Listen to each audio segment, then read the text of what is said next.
I was on our balcony. Our home faces east, and from our balcony in our living room, we have a view of the entire airport, the runways. We're up on a hill, and we were actually on our balcony doing some gardening, and all of a sudden I see this plane coming in, approaching as they do on days like today where the weather's fine, and calm. They approach from the south, and they land on the runway. And I see this one plane coming in, and what caught my attention was he just wasn't coming in as smooth as we're just used to seeing. And we literally see planes landing all day, every day. And this one was just very wobbly. It was just seemed like it just was out of control.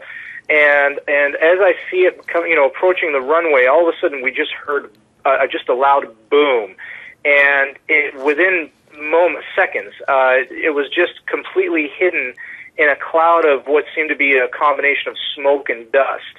And initially, the smoke was rather dark, and as it started to settle, we were able to, using a telephoto zoom, look and see through it, and we could see that the emergency slides had been deployed, the ones that come out of the doors, and we could see that people were walking away almost in a single file kind of line, and it seemed rather orderly from what we could tell.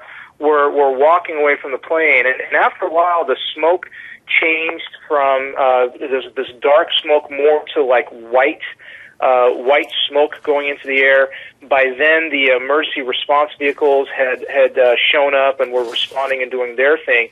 And after maybe about 15 to 20 minutes, we then saw, or actually what we heard was another loud boom, almost as though there was another or second explosion.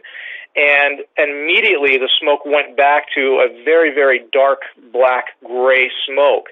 And so again, we could see, more vehicles responding. They were moving these almost tank-like fire trucks around, and shooting some what looked like white foam onto the plane.